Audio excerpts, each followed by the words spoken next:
الحمد لله الذي وحده والصلاة والسلام على من لا نبي بعده وعلى آله وصحبه الموفين وعده. أما بعد فأعوذ بالله من الشيطان الرجيم. بسم الله الرحمن الرحيم. قل للذين آمنوا يغفروا للذين لا يرجون أيام الله ليجزي قوما بما كانوا يكسبون. صدق الله المولانا العظيم وصدق رسوله النبي الأمين الحميد الكريم.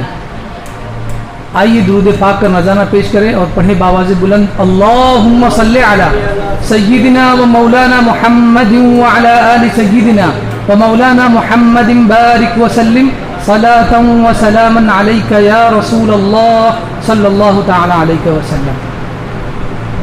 تقریر کی ابتدا سے پہلے میں آپ کو یاد دلا دوں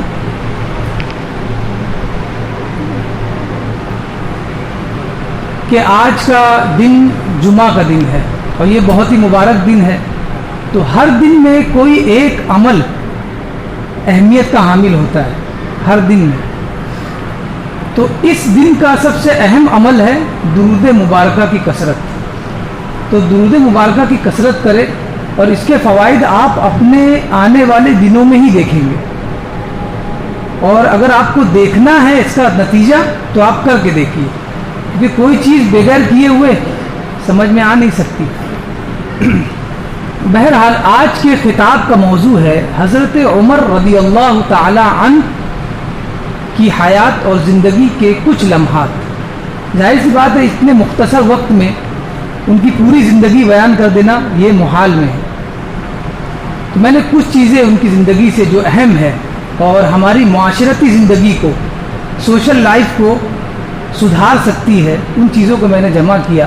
اور خود حضرت عمر رضی اللہ تعالی عنہ کا مرتبہ اور مقام حضرت علی رضی اللہ تعالی عنہ کے نزدیک اور نبی پاک صلی اللہ علیہ وسلم کی بارگاہ میں کس قدر اونچا تھا وہ اس میں بیان کیا جائے. سب سے پہلے جو آیت کریمہ میں نے تلاوت کی جس میں اللہ تبارک و تعالی ارشاد فرماتا ہے قل للذین آمنوا یغفروا للذین لا یرجون ایام اللہ, کہہ دو ایمان والوں سے یغفروا کہ وہ دو لوگ درگزر کر دیں, یعنی ایمان والے درگزر کر دیں, چھوڑ دیں, بخش دیں, للذین ان لوگوں کو لا یرجون ایام اللہ جو اللہ کے دنوں کی امید نہیں رکھتے, اللہ کے دنوں کی امید نہیں رکھتے. کیوں؟ لیجزی قوما تاکہ اللہ تبارک و تعالی ایک قوم کو بدلہ عطا کرے بما کانوا یکسبون جو وہ کرتے ہیں. اب اس آیت کا پس منظر پہلے دیکھ لیں گے تاکہ اس کا ترجمہ سمجھ میں آئے. میں نے جو بیان کیا وہ ترجمہ تھا اور خالص ترجمہ سمجھ میں نہیں آتا جب تک اس کا خلفیہ یعنی بیک گراؤنڈ پتہ نہ ہو. اس کا شان نزول 3 شان نزول ہے, جس میں سے ایک شان نزول میں بیان کر دوں. وہ یہ ہے کہ آیت کریمہ نازل ہوئی اللہ تبارک و تعالیٰ جس میں ارشاد فرماتا ہے من ذا الذی یقرض اللہ قرضا حسنا. اللہ نے فرمایا کہ کون ہے جو اللہ تبارک و تعالیٰ کو قرض حسن دے. یہ آیت کریمہ نازل ہوئی یعنی ایمان والوں میں کون ایسا ہے جو اللہ کو قرض دے. اب آپ سوچیں اللہ ملک الملوک ہے, بادشاہوں کا بادشاہ ہے, ساری ثروت اس کے پاس ہے, اور وہ کہہ رہا ہے کہ کون ہے جو مجھے قرض حسن دے گا, کون مجھے لون دے گا. اب یہ آیت کریمہ جب نازل ہوئی تو فنحاس نامی ایک یہودی تھا, جب اس تک یہ بات پہنچی تو اس نے طنزاً کہا کہ محمد کا رب بھی اب محتاج ہو گیا ہے پیسوں کا, یعنی محمد کے رب کو بھی اب پیسوں کی ضرورت پڑ گئی ہے کہ وہ آیت کریمہ نازل کرتا ہے جس میں یہ کہتا ہے کہ کون ہے جو مجھے قرض حسن دے گا. جب یہ بات حضرت عمر رضی اللہ تعالیٰ عنہ تک پہنچی وہ فنحاس یہودی کی, تو آپ نے تلوار نکالی اور اس کی تلاش میں نکل پڑے. بعد میں نبی پاک صلی اللہ علیہ وسلم نے انہیں کسی کو ڈھونڈنے کے لیے بھیجا حضرت عمر کو اور کہا کہ انہیں لے آؤ, اور پھر حضرت عمر کو واپس بلا لیا گیا اور آپ نے اسے کوئی نقصان نہیں پہنچایا. اس کی وجہ کیا تھی؟ یہی آیت کریمہ تو گویا یہ آیت کریمہ حضرت عمر رضی اللہ تعالیٰ عنہ کی شان بتاتی ہے کہ جب کوئی طنز کرے آپ کو آپ کے اسلام کے حوالے سے، آپ کے مذہب کے بارے میں، تو آپ کو بہت سخت اسٹیپ اٹھانا ضرور ہے، لیکن اگر آپ اس سے رک جاتے ہیں اور صبر کا دامن نہیں چھوڑتے ہیں تو اللہ کا وعدہ ہے لیجزی قوما بما كانوا یکسبون، کہ اللہ تبارک و تعالیٰ اس قوم کو بدلہ عطا کرے گا جو وہ کرتے ہیں. یعنی کیا کرتے ہیں؟ صبر کرتے ہیں. اپنے مذہب پر جو طنز سنتے ہیں اس پر وہ صبر کرتے ہیں. اور ظاہر سی بات ہے ہمارے مذہب کا کوئی دشمن اگر ہے تو اس کا بدلہ اور انتقام لینے والا اللہ کی ذات ہے، اور اللہ سے بڑا انتقام لینے والا کون ہو سکتا ہے؟ تو پتہ یہ چلا کہ یہ آیت کریمہ حضرت عمر رضی اللہ تعالیٰ عنہ کی شان میں ہے. اب ان کی جو ابتدائی زندگی تھی حضرت عمر رضی اللہ تعالیٰ عنہ کی، کہ آپ نے نکاح فرمایا، تو ایام جاہلیت میں یعنی جب آپ اسلام نہیں لائے تھے اس وقت آپ کے نکاح میں 7 بیویاں تھیں، 7. اور جیسے ہی اسلام آیا اور اسلام سے آپ مشرف ہوئے تو آپ نے اسلام کے قانون کے اعتبار سے 4 بیویوں کو رکھا اور باقی کو طلاق دے دیا، اور ان بیویوں سے دوسرے صحابہ نے نکاح کر لیا. ان 4 بیویوں کی مختصر ڈیٹیل تاکہ ہمیں پتہ چلے کہ ہمارا جو لیجنڈ حضرت عمر رضی اللہ تعالیٰ عنہ، میں ان کے بارے میں ایک بات کہنا چاہوں گا جو مورخین، تاریخ داں اور تاریخ نویس کہتے ہیں کہ عمر کی بائیوگرافی پڑھنے کے بعد، ان کی سیرت پڑھنے کے بعد ہمیں یہ لگا کہ اگر یہ اسلام نہ لاتے تو جو مذہب پر پابندی، عدل و انصاف کی پابندی جو تھی ان کی، وہ صرف اور صرف خیالی بات ہوتی. یعنی مذہب کے حوالے سے اتنے پابند تھے اور صحیح اور غلط کو فرق کرنے والے اس قدر تھے کہ اگر اسلام وہ نہیں لاتے تو ظاہر سی بات ہے اسلامی تواریخ میں ان کا نام نہیں ہوتا، اور جب نام نہیں ہوتا تو ان کی باتیں اور ان کے واقعات بھی ویسے ہی ہوتے جیسے حاتم طائی کے ہیں. حاتم طائی کی کہانی سنتے چلے جائیے، اب اس نے کیا کیا ہے نہیں کیا ہے اس کے بعد لوگوں نے اس میں ملاتے چلے گئے. لیکن حضرت عمر کی زندگی کہا لوگوں نے کہ عمر کی زندگی جب کوئی پڑھے گا تو یہ کہے گا کوئی خیالی آدمی ہے، کوئی خیالی آدمی، یہ کوئی فنٹاسی ہے کہ مطلب ہوگا کوئی آدمی اتنا کون پرہیزگار ہوگا، اتنا پرہیزگار کہ خود ان کا شیطان ان سے بھاگتا ہو، تو یہ بالکل خیالی بات ہو جائے گی. لیکن اسلام کا فضل اور کرم ان پر یہ رہا کہ ان کا نام تاریخ میں آیا اور آج تک ہم تک وہ حدیث کی روح سے ان کی زندگی پہنچتی رہی. تو ہمیں پتہ چلتا ہے کہ ایسا بندہ جس کے بارے میں مورخین کہتے ہیں کہ وہ خیالی انسان ہو سکتا تھا اگر اسلام میں نہیں ہوتا، ایسا بندہ اللہ تبارک و تعالیٰ نے ہمیں عنایت کیا. ان کی سب سے پہلی بیوی تھی زینب بنت مدعون. ان سے 2 بچے تھے. عبداللہ ابن عمر بہت ہی فیمس ہے. عبداللہ ابن عمر انہوں نے بہت ساری احادیث کی روایت کی. یہ سب جاننا بہت ضروری ہے امت مسلمہ کے لیے. عبداللہ ابن عمر اور عبد الرحمن اور حفصہ آپ کی بیٹی تھی. 2 بیٹے تھے، عبداللہ ابن عمر، عبد الرحمن، اور ایک بیٹی تھی حفصہ.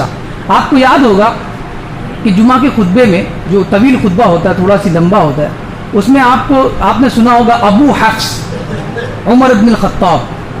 ابو حفص سنا ہوگا آپ نے. ابو حفص کا مطلب حفص کا باپ، اور حضرت حفصہ جو ہے انہی کی طرف نسبت کرتے ہوئے حضرت عمر کو ابو حفص بھی کہتے ہیں، یعنی حفصہ کا باپ. یہ 3 لوگ تھے. اس کے بعد آپ نے نکاح کیا ام کلثوم بنت جرول الخزاعیہ سے. ام کلثوم، آپ کے نکاح میں 2 ام کلثوم تھی. ایک تو ام کلثوم بنت جرول الخزاعیہ، ان سے آپ کے 2 بچے تھے، زید اور عبید اللہ، 2 بچے. اس کے بعد تیسرا نکاح ہوا ام کلثوم بنت علی ابن ابی طالب. حضرت علی ابن طالب رضی اللہ تعالیٰ عنہ کی بیٹی ام کلثوم سے آپ کا نکاح ہوا. ابھی کچھ لوگ ہمارے ہی اندر ہیں، وہ لوگ حضرت عمر کے خلاف بہت باتیں کرتے ہیں، ہاں، اور ان کی شان میں گستاخیاں کرتے ہیں، اور صرف حضرت علی کے اوپر وہ بھروسہ کرتے ہوئے علی کی جو محبت کا اظہار کرے اور عمر سے اختلاف رکھے، ایسا ہو ہی نہیں سکتا. ارے یہ تو خانوادے کے ہو گئے. اپنی بیٹی حضرت علی نے حضرت عمر کے نکاح میں دی. ان کا نام کیا تھا؟ ام کلثوم. ان سے 2 بچے ہوئے، زید اور رقیہ. یہ اتنا زبردست رشتہ تھا، اور بعد میں آنے والوں نے ہمیں بتایا کہ یہ چاروں خلیفوں میں آپس میں اختلاف تھا. تو یہ جھوٹی باتیں وہی مان سکتا ہے جو پڑھتا نہیں ہے. جب ہم پڑھتے ہیں، ریسرچ کرتے ہیں، کتابوں کو سرچ کرتے ہیں، مطالعہ کرتے ہیں، اسٹڈی کرتے ہیں، تب ہمیں حقیقت پتہ چلتی کہ تھا کیا حقیقت میں. یہ اتنے اچھے تعلقات تھے. اور پھر تیسری بیوی تھی جمیلہ بنت ثابت.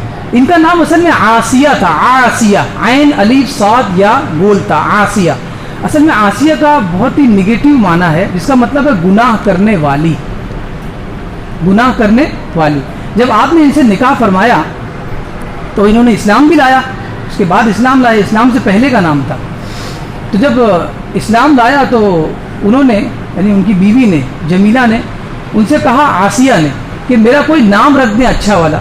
یہ نام تو ایام جاہلیت کا ہے، جب میں اسلام نہیں لائی تھی.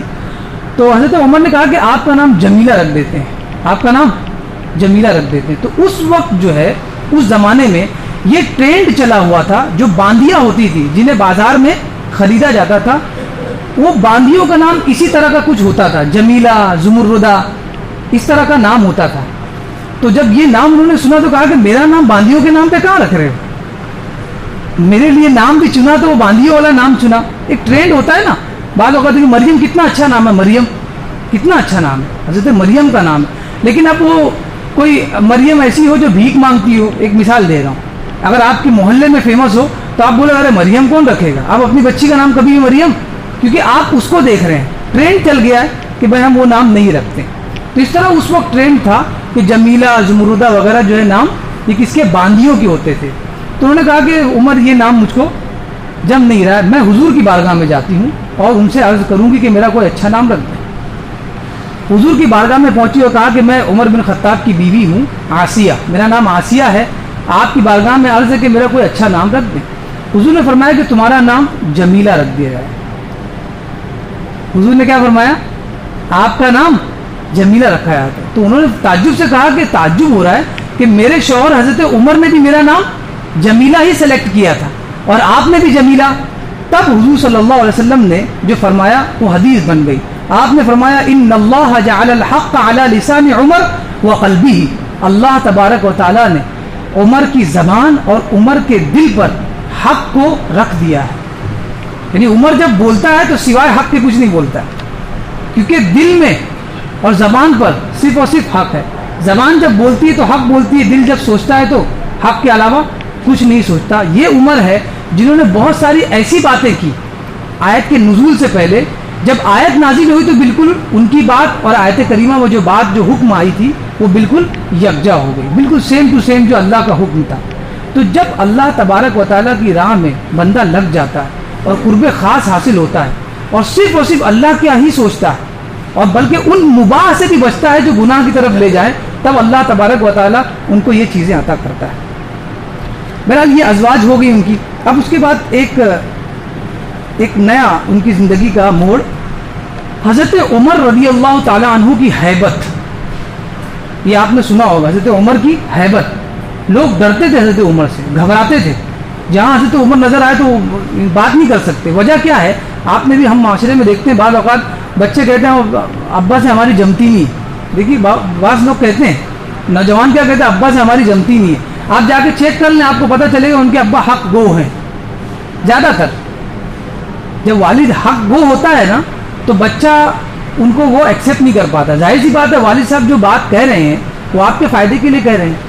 آج تک تم کو پالا پوسا سنبھالا، اب آگے تمہیں کیوں ضائع کریں گے؟ تمہارے حق کے لیے کہہ رہے ہیں. تو سچ بات جب کہتا ہے باپ تو بچے کو وہ سمجھ میں نہیں آتی اور پھر وہ کیا الزام لگاتا ہے کہ ابا بہت سخت ہے. جو بات کہہ دیتے ہیں اسی پہ اڑ جاتے ہیں. تمہارا فائدہ اس میں ان کو نظر آ رہا ہے، باقی ان کا کیا فائدہ ہے؟ ان کا فائدہ اس میں کیا رکھا ہے؟ وہ تو تمہارے فائدے کے لیے کر رہے ہیں.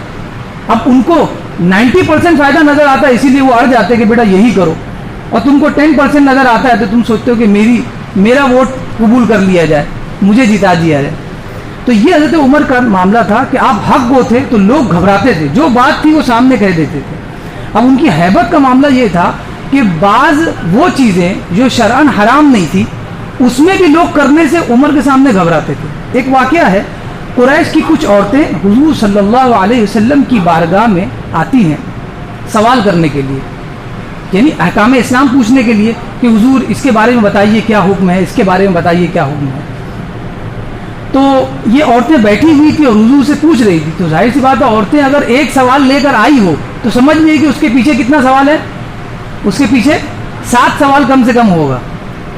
یہ طبیعی طور پر کہ ایک اگر چیز پوچھنا ہو ان کو تو آپ یہ سمجھ لیں کہ اس سے پیچھے 7 سوال ضرور ہوگا.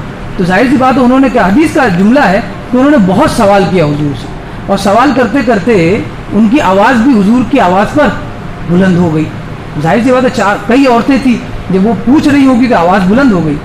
اتنے میں حضرت عمر رضی اللہ تعالیٰ عنہ نبی پاک صلی اللہ علیہ وسلم کے حجرے کے باہر تشریف لائے اور اندر داخلے کے لیے اجازت طلب کی کہ یا رسول اللہ میں اندر آنا چاہتا ہوں. تو جیسے ہی آپ کی آواز ان عورتوں نے سنی فوراً ایک دوسرے کے پیچھے چھپنے لگ گئی, کہ یہ تو عمر کی آواز ہے. اور جیسے ہی حضرت عمر اندر داخل ہوئے تو نبی پاک صلی اللہ علیہ وسلم ان کو دیکھ کر ہنسنے لگے. یہ حدیث کے الفاظ ہیں جس کا میں مفہوم بتا رہا ہوں. اور پھر حضور صلی اللہ علیہ وسلم نے ارشاد فرمایا, عجیب بات ہے عمر, یہ عورتیں میرے سامنے بلند آواز میں سوال کر رہی تھی لیکن تمہاری آواز سنتے ہی یہ پیچھے چھپنے لگ گئی. تو پھر حضرت عمر نے فرمایا اللہ تبارک و تعالیٰ آپ کو ہمیشہ ہنستا ہوا رکھے, اور حقیقت تو یہ ہے حضور کہ انہیں تو آپ کا لحاظ رکھنا چاہیے, میرا نہیں. آپ کا حق بنتا ہے کہ آپ کا یہ لحاظ رکھے, میرا نہیں. اور اس کے بعد ان سے مخاطب ہو کر فرمایا یا عدوات انفسہن, اے اپنی جانوں کی دشمن عورتوں, تمہیں حضور سے ڈرنا چاہیے, تم مجھ سے ڈر رہی ہو. یعنی حضور کا لحاظ رکھنا, ڈرنے سے مراد خوف نہیں ہے, لحاظ. ایک لحاظ, والد سے کون ڈرتا ہے؟ والد سے ڈریں گے تو کہاں جائیں گے؟ والد کا لحاظ رکھا جاتا ہے کہ ان کے سامنے ہم تیز آواز سے نہیں بولتے, اسے لحاظ کہتے ہیں. الفاظ کا چناؤ بھی بہت ضروری ہے. بعض اوقات ہمارے معاملات گڑبڑا جاتے ہیں, اس کی وجہ ہوتی ہے الفاظ کا چناؤ, کہ میں اپنے ابا سے ڈرتا ہوں یا پھر میں اپنے ابا سے نہیں ڈرتا ہوں, کہ دونوں نگیٹو ہے. آپ یہ کہیں کہ میں اپنے ابا کا بہت لحاظ رکھتا ہوں اس لیے ان کے سامنے بہت اونچی آواز سے بات نہیں کرتا ہوں.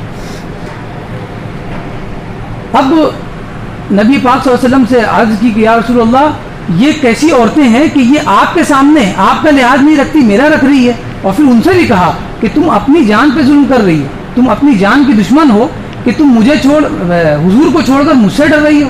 اس کے بعد نبی پاک صلی اللہ علیہ وسلم نے جملہ فرمایا, یہ حدیث نصوص من الاحادیث میں سے, حدیث کے عظیم ٹکڑوں میں سے ہے. آپ نے فرمایا ما لقیک الشیطان قط سالکا فجا الا سلک فجا غیر فجک. آپ نے فرمایا کہ شیطان, ما لقی شیطان قط, کبھی بھی شیطان اس راہ پر نہیں چلتا جس راہ پر عمر چلتے ہو. شیطان وہ راستہ کبھی نہیں لیتا جس پر عمر ہو. اگر جس راستے پر شیطان چلنا چاہ رہا ہو اس کے آگے عمر کھڑے ہو تو شیطان اپنا راستہ بدل لیتا ہے. یہ نبی پاک صلی اللہ علیہ وسلم کو جملہ ہے. آج بھی بہت سارے لوگ کہتے ہیں, جو میں نے کہا وہ دوسری پارٹی والے, وہ کہتے ہیں عمر کے بارے میں, حضرت عمر کے خلاف کہتے ہیں, اور کہتے ہیں کہ آج بھی مدینہ میں چلے جائیں باب عمر ہے, باب عثمان ہے, باب علی ہے, الگ الگ ناموں سے باب ہے دروازے, لیکن وہ ایک کمیونٹی ہے. ان لوگوں نے یہ کہہ لیا کہ آج بھی ہم عمر کے دروازے سے نہیں گزریں گے. اتنا اختلاف ہے, اتنی عصبیت ہے, اتنا ایگو ہے ان کے اندر کہ آج بھی وہ کہتے ہیں کہ ہم اس دروازے سے نہیں گزریں گے جس دروازے کا نام عمر ہے. تو ایمان والے یہ کہتے ہیں, اہل سنت والجماعت یہ کہتے ہیں کہ دیکھو صرف عمر کی زندگی میں لوگ عمر سے نہیں گھبراتے تھے, بلکہ عمر کے انتقال کے بعد بھی ان کے دروازے پہ لکھے ہوئے نام سے لوگ گھبراتے ہیں. یہ ایک پوزیٹیو تھنک ہے. تو کہنے کا مطلب یہ ہے کہ صحابہ کی زندگی بہت عظیم تھی, ان کے تعلقات بہت عظیم تھے, اور وہ خود بہت عظیم تھے. اور ظاہر سی بات ہے کیوں عظیم نہ ہو, اتنی عظیم ہستی کے کنارے رہتے ہیں, ان کے ارد گرد رہتے ہو تو عظیم کیوں نہیں ہو سکتا. ایک چھوٹی سی مثال, ایک پنکھے کے نیچے ایک انسان بیٹھا ہو, آپ اگر اس کے قریب بیٹھ جائے تو آپ بھی ٹھنڈے ہو جاتے ہیں. تو اس طرح حضور کی زندگی کے قریب جو جائے, ان کے ساتھ جو رہے, وہ عظیم کس طرح نہیں ہو سکتا. اب ایک آخری چیز کہ حضرت عمر رضی اللہ تعالی عنہ کا مقام اور مرتبہ حضرت علی رضی اللہ تعالی عنہ کے نزدیک کیا تھا. اب آپ یہ سوچیں گے کہ حضور کے نزدیک حضرت عمر کا مقام کیا تھا, تو اس کے بعد حضرت ابو بکر صدیق کا بتایا جانا چاہیے کہ حضرت ابو بکر صدیق کا کیا اوپینین تھا حضرت عمر کے بارے میں. لیکن میں سیدھا علی پر آ گیا, نہ عثمان لیا نہ ابو بکر لیا. اس کی وجہ آپ سمجھ رہے ہوں گے, تاکہ آپ کو پتہ چلے کہ جو لوگ ہمارے ذہنوں میں اختلافات ڈالتے ہیں ان کا جواب دینے کے لیے ہمیں کیا چیز کا مطالعہ کرنا چاہیے. ایک حدیث جو اس میں بتایا لقد کان فیما قبلکم من الامم محدثون فإن یک فی امتی احد فإنہ عمر. حضور نے فرمایا کہ آپ سے پہلے قوموں میں کچھ ایسے لوگ تھے اللہ نے رکھے تھے جو جن کے دلوں پر اللہ تبارک و تعالی القاء فرماتا تھا. القاء سے مراد یعنی جو چیز ہونے والی ہوتی تھی ان کے دل میں پہلے ہی وہ ڈال دیتا تھا. وہ آنے والی چیز کو پہلے ہی وہ سوچنے لگتے تھے. حالانکہ وہ نبی نہیں ہوتے تھے, نبی کے اوپر وحی آتی ہے اور انسان جس کو اللہ تعالیٰ چن لیتا ہے اس پر القاء ہوتا ہے. تو ایسے پچھلی قوموں میں ہوا کرتے تھے لوگ, بہت ہوتے تھے. اگر میری قوم میں کوئی پوچھے کہ کون ہے تو میں کہوں گا وہ عمر ہے, کہ آنے والی چیز کے بارے میں اللہ تبارک و تعالیٰ ان کے ذہن میں وہ چیزوں کو ڈال دیتا تھا. حضرت علی کا جو واقعہ ہے بہت عظیم واقعہ ہے. آپ حضرت عمر رضی اللہ تعالیٰ عنہ کے جنازے پر پہنچے. حضرت عبداللہ ابن عباس رضی اللہ تعالیٰ عنہ حضرت علی کے ہی ریلیٹیو ہے. یہ اس حدیث کے راوی ہے. آپ فرماتے ہیں کہ آپ کے جنازے میں, حضرت عمر کے جنازے میں موجود تھا عبداللہ ابن عباس, اور میں آپ کے جنازے کو, آپ کے جسد اطہر کو دیکھ رہا تھا کہ پیچھے سے میرے کاندھے پر بہت بوجھ محسوس ہوا. یعنی ایسا لگا کہ کوئی میرے کاندھے پر کوئی کاندھا دے کر کھڑا ہو. تو جب میں نے پیچھے مڑ کر دیکھا تو وہ علی تھے. حضرت عمر کا جنازہ ہے, حضرت عبداللہ ابن عباس آ رہے ہیں اور پیچھے حضرت علی ان کے پاس کھڑے ہیں. تو کاندھے پر ہاتھ دے کر انہوں نے فرمایا رحمک اللہ یا عمر, اللہ آپ پر رحم فرمائے اے عمر. اور پھر آخر میں جو آپ نے بات کی وہ بہت لمبی بات تھی کہ آپ جیسا کوئی نیک نہیں دیکھا, آپ جیسا کوئی نیک نہیں دیکھا. اور پھر فرمایا کہ میں نے کثرت سے یہ بات سنی ہے, کثرت سے حضور صلی اللہ علیہ وسلم کے, حضرت علی رضی اللہ تعالیٰ عنہ اور حضرت حضور صلی اللہ علیہ وسلم کا کیا ریلیشن تھا؟ حضرت علی حضور کے کیا تھے؟ داماد تھے. اور اس سے پہلے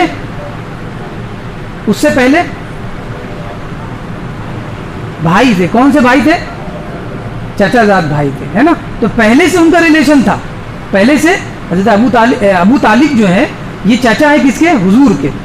اور ابو طالب کے لڑکے ہیں حضرت علی, لہذا چچا زاد بھائی ہوئے. اس کے بعد وہ داماد بھی بنے. تو یہ ریلیشن بہت اچھا تھا. تو حضرت علی حضور کو کتنا اچھے سے جانتے ہوں گے, خاندانی تھے. آپ نے فرمایا, حدیث کا جملہ میں بتا رہا ہوں, اسی لیے بتا رہا ہوں کہ جو نگیٹیوٹی لوگ بھرتے ہیں نا وہ لوگ پڑھتے نہیں ہیں, یا پھر وہ پڑھنا نہیں چاہتے اور نگیٹیوٹی بھرنا چاہتے ہیں لوگوں کے دماغ میں, منفیات بھرنا چاہتے ہیں. حضرت علی رضی اللہ تعالیٰ کا جملہ ہے, آپ نے فرمایا میں نے اکثر یہ سنا ہے حضور کی زبان سے, اکثر کیا سنا ہے؟ جی تو انا و ابو بکر و عمر و دخل تو انا و ابو بکر و عمر و خرج تو انا و ابو بکر و عمر. میں نے اکثر حضور صلی اللہ علیہ وسلم کو کہتے ہوئے سنا کہ میں, ابو بکر اور عمر آئے, اور میں اور ابو بکر اور عمر داخل ہوئے, اور میں اور ابو بکر اور عمر نکلے. یعنی اکثر جب بھی کوئی بات ہوتی تو میں ابو بکر اور عمر, میں ابو بکر اور عمر. انسان اکثر زبان پر اس کے نام کس کا آتا ہے؟ جس کے ساتھ زیادہ رہتا ہے. بعض اوقات ایسا ہوتا ہے کہ ہم کسی اپنے دوست کے ساتھ رہتے ہو تو بار بار اسی کا نام آتا ہے, ارے سلیم, مثال کے طور پر سلیم. تو نام زیادہ لینے کی بنیاد پر یہ ہو جاتا ہے کہ بعض اوقات ہم اپنے بچے کا کبھی نام پکارتے تو سلیم بول دیتے ہیں. ایسا ہوتا ہے. تو فرمایا کہ میں نے اکثر سنا ہے حضور سے کہ وہ یہی کہتے تھے میں ابو بکر عمر, میں ابو بکر عمر, اور میں یہ امید کرتا ہوں, یہ حدیث کے الفاظ ہے جس کا میں ترجمہ کر رہا ہوں اور یہ مفہوم ہے کہ میں امید کرتا ہوں کہ حضرت عمر رضی اللہ تعالیٰ عنہ کو اپنے انہی دونوں ساتھیوں کے ساتھ دفن کیا جائے. یہ میں امید کرتا ہوں کہ زندگی میں نبی پاک صلی اللہ علیہ وسلم کی زبان پر ان دونوں کے نام ہوا کرتے تھے, تو وہ دونوں تو ایک جگہ جمع ہو گئے. اب میں امید کرتا ہوں کہ ان کا یہ تیسرا ساتھی بھی ان کے ساتھ جمع ہو جائے. یہ حضرت علی کا جملہ ہے. تو یہ پازیٹیو ایک میسج تھا, مثبت میسج تھا جو ہمارے نوجوانوں کو پتہ ہونا چاہیے. اس کی وجہ یہ ہے کہ بعد میں جب کوئی منفی پہلو جب سامنے آتا ہے تو پوچھنے آتے ہیں بچے, تو اس سے پہلے کیوں نہیں ہم لوگ سیکھ لیتے, تاکہ جب کوئی پوچھنے آئے تو نگیٹیوٹی ہمارے ذہن میں داخل ہی نہ ہو. تو یہ بہت اہم چیز ہے. محرم الحرام کا مہینہ بھی قریب آنے لگا ہے تاکہ اس کے بارے میں ہم کچھ جان لیں. اللہ تبارک و تعالیٰ کی بارگاہ میں دعا ہے کہ ہمیں ان اجلہ اصحاب کی راہ پر چلنے کی توفیق عطا فرمائے اور نبی پاک صلی اللہ علیہ وسلم اور پنج تن پاک کی سیرت پر عمل کرنے کی توفیق عطا فرمائے۔ وما علینا الا البلاغ۔